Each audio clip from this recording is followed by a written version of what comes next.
അച്ഛനില്ലെങ്കിൽ ആൾക്കാർക്ക് എന്നെ എടുത്തുകൊണ്ട് പോകാൻ പാടായിരിക്കും.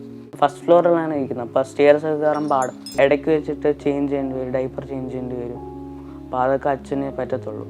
ക്രൈസ്റ്റ് നഗർ സ്കൂളിലെ +1 വിദ്യാർത്ഥിയാണ് പ്രിയൻ. ജന്മന അരയ്ക്കു കീഴെ ചലനശേഷിയില്ല. 1,00,000 ഒരാൾക്ക് മാത്രം വരുന്ന മെനിങ്കോമൈലോസ് എന്ന രോഗബാധിതനാണ്. സ്വന്തമായി നിൽക്കാനോ നടക്കാനോ സാധിക്കില്ല. ഒരു 2 years ബാക്ക് എനിക്കൊരു ട്രാൻസ്ഫർ ഓർഡർ വന്നു ജമ്മുവിലോട്ട്. അപ്പം എനിക്ക് ഇവൻ്റെ കണ്ടീഷൻ വെച്ചിട്ട് ജമ്മുവിലോട്ട് എനിക്കിപ്പോൾ പോകാൻ പറ്റത്തില്ല. അപ്പോൾ അതുകൊണ്ട് ഞാനിപ്പോൾ ലീഗലി ഫയൽ ചെയ്തിട്ടുണ്ടായിരുന്നു. അതിപ്പം കേസ് ഇപ്പം സുപ്രീം കോടതിയിൽ കിടക്കുവാണ്. സംസ്ഥാന ദേശീയ തലങ്ങളിൽ ചെസ് മത്സരത്തിൽ വിജയിയാണ്. നന്നായി ചിത്രവും വരയ്ക്കും. സ്കൂൾ ബാൻഡിലും അംഗമാണ്. കമ്പ്യൂട്ടർ ശാസ്ത്രജ്ഞനാകാനാണ് പ്രിയന്റെ സ്വപ്നം. ഇതിനെല്ലാം അച്ഛനാണ് പിന്തുണ.